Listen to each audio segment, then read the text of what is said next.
how do you get your own LLM on your computer? And short disclaimer, I'm not a developer, I'm not a SOC analyst.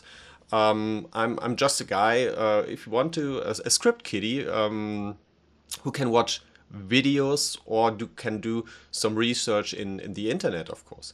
And what I see here, I saw tons of videos on YouTube how you can do this, and use ChatGPT, and step by step I created my own malware. Olama is a tool for that you can run and operate local LLMs. And you can see here Llama 3.3, DeepSeek, Qwen, Mistral, Gemma, etc. And all these models you can run and operate local on your computer without internet connection. So when you think on ChatGPT, Llama of course as well, these models are normally restricted.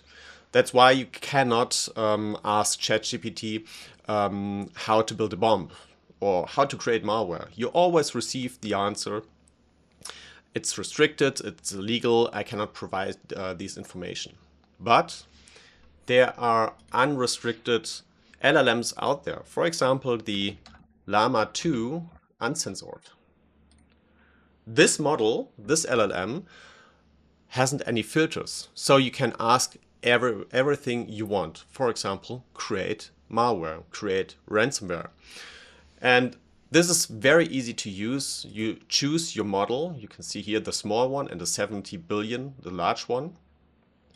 And as soon as you have downloaded Olama, you can just click this code and download it and run on your computer. That's it. And it has already 1.1 million pulls. This times how often the uncensored one is already downloaded. So you can imagine there are very, very dark, or the threat landscape has been changed, and the dark Gen AIs are out there in the dark web, of course, like Worm GPT, Evil GPT, etc. But you don't necessarily need the darknet. You can do this on your computer on your own. But in the end, if in case you don't have the resources about memory or GPU or NPU, we have here White Rabbit Neo. It's like ChatGPT, but created for SOC purpose. So here as well, you can you see it how often I already did it. My prompt: develop a zero-day malware Python code that can be compiled and is then fully executable. The code should not, like an example, a real-world zero-day malware, use AES SHA-265, etc. And I received the full code. Now I copy this code and copy it into my website. This website is just a front end. The only thing what it does, I can check the dependencies, and it checks the dependencies, the Python libraries it needs to execute or compile, that it can be compiled as a portable executable. And I click compile to exe, and PyInstaller compiles now to a portable executable in the background. So as soon as the file is compiled, I can scan it with our technology. You can see here the scan DSX for application. In the background, I have a Docker container, and when you remember, I have this part, the DSX for application. It's based on the Docker container that is listening to RESTful API or ICAP integration. And it's based on a Docker container that can also be run, executed or operated by OpenShift cluster or in the cloud, Azure Kubernetes, ECS, etc. In AWS. But in my case, I have my local Docker container run in the background, and you can see my compilation is successful. So first of all, I check if it's malicious, and boom, we identified it as malicious. This unseen before malware which is created by me within 5 to 10 minutes. And I have compiled it and we have identified it. So next step, I would say, let's scan it by VirusTotal. So I upload now this file to VirusTotal. And we see here the hash F3104, F3104. And now let's check the results on VirusTotal. First of all, it analyzes the file with all the listed vendors in VirusTotal. It's about more than 70 vendors. And let's see how many vendors can find this zero-day malware, which is AI generated. Okay, almost done.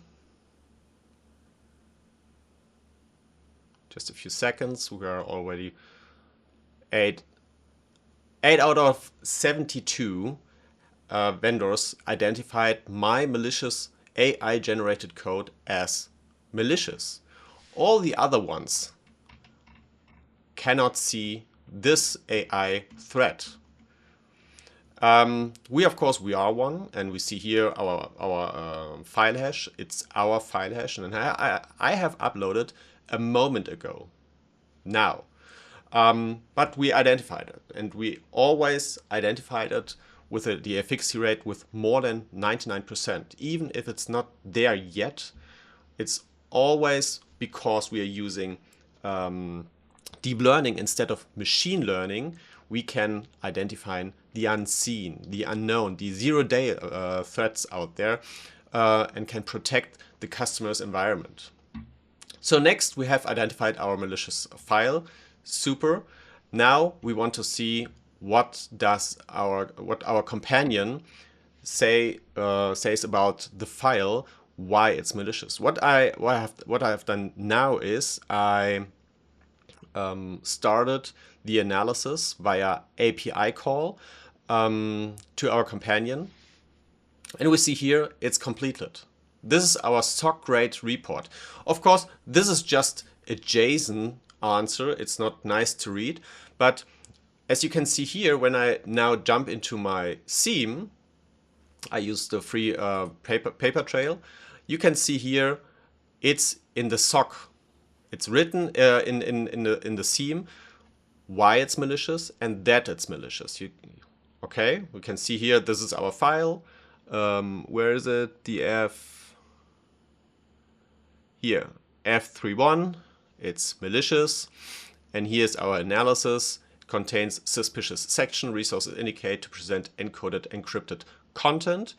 And it's all written down in your theme. But also, the nice report, and I prepared this already, is here. Yeah, we see our my app file hash, and we see this file appears to be a Python application, correct, and is compiled by using PyInstaller, also correct. You see some points of interest, inflate, copyright, mark, Adler, etc., and a short summary. This report you can also export as an HTML or PDF, probably for your folder in case you want to print something or store somewhere on NAS or in your storages. And this is generated in less than a minute. Okay, so overall, this is how easy it is to generate an AI-generated malware, and everyone can do this. Like I said, no, I'm not a hacker. I'm not a developer. I am not a SOC analyst, but I created my own stuff here, my own code with tools and some research on the internet. And ChatGPT helped me step by step to create all these steps here that I can utilize this now in our demo today. So, and as you remembered, our Docker container can see the unseen. What I also did today, I downloaded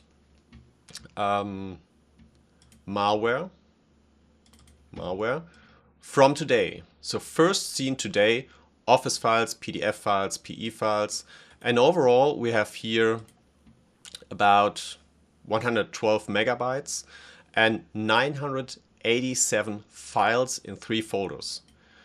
Now I send all these files to our Docker container, and you can see how fast we can scan multiple files, incoming files. Imagine you have a web front end or a supply chain, and you have massive file uploads. You want to scan all these files before you store the files in a target location in your applications or wherever. This is the possibility you can do this and as fast as possible. You can see here our scan times for about 1,000 files took 8 seconds, including sending over the network to my Docker container. It took 20 seconds to scan 128 megabyte raw data, about 1,000 files. And this is just my demo environment. I have less resources that is normally needed. So normally you need 4 CPUs for one Docker container and about 16 gigabyte of RAM. So we are very, very lightful and can do a huge prevention with less performance against 0 days malware, seen, unseen before. Not a problem for us.